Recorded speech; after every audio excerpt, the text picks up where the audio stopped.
সুপ্রিয় দর্শক, সাবেক পুলিশ প্রধান বেনজির আহমেদ মাদারীপুর জেলার রাজৌর উপজেলার কদমবাড়ি ইউনিয়নের ১১৩টি দলিলে প্রায় ২৭০ বিঘা জমি কিনেছেন সাবানা পার্ক তৈরির জন্য। এছাড়াও বাকি জমি নিয়েছেন গোপালগঞ্জ সদর উপজেলার ডোমরাসুর এলাকার। সব মিলিয়ে প্রায় ৫০০ বিঘা জমির উপর তিনি এখানে সাবানা পার্ক নির্মাণ করেছেন।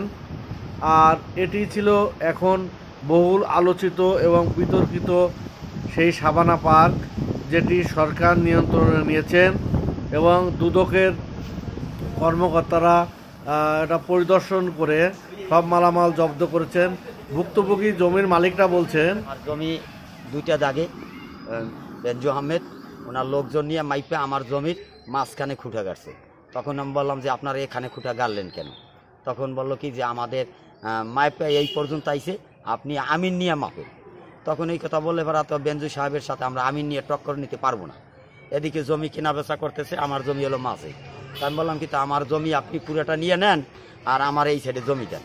তখন উনি ওইভাবেই আটক করলে পারা কয় ঠিক আছে, তাহলে আমারে ওনার লোকজন বললো কি, তা আমাদের ওদিকে জমি আছে, তোমার এখানে ১ একর ৪৬ শতাংশ জায়গা, তোমার আমি ওই সাইডে ১ একর ৪৬ শতাংশ জায়গা দিয়ে দিচ্ছি।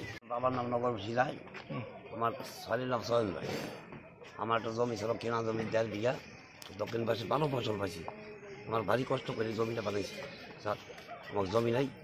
তাই কাজ যদি জমি কিনা, ওই দালাল এসে ভয় দেয়, জমিতে তো কাগজ ঠিক নেই। আমার পিঠ কবলা এটাও আমার কাছে আছে, আগের যে পিঠ কবলা আছে তার আর কবলা সে দিয়ে আমি খাইতেছি স্যার। চাইলে জমি কিনে আমার ভয় দেয়, এই জমিটাই তোমার কাগজপত্র নাই, তোমার জমি দাও স্যার। চাইলে জমি কিনা আমার আর ২ শরীর কাছে টাকা আনছে, আমি আনিনি। আমি কি চান? আমি জমি ফেরত চাই স্যার। আমি কইও নাই স্যার, রাজত যাইয়া তবে কয় কি তুমি কও যে টাকা পাইছি। আমি কেন, আমি তো টাকা পাইনি না, তুমি কত টাকা দেবো, তোমার নিজ বলে দেবো স্যার। আমার কমলা পরে আমার ২ লাখ টাকা দেয়, ওই সাহেবের স্ত্রী কমলা।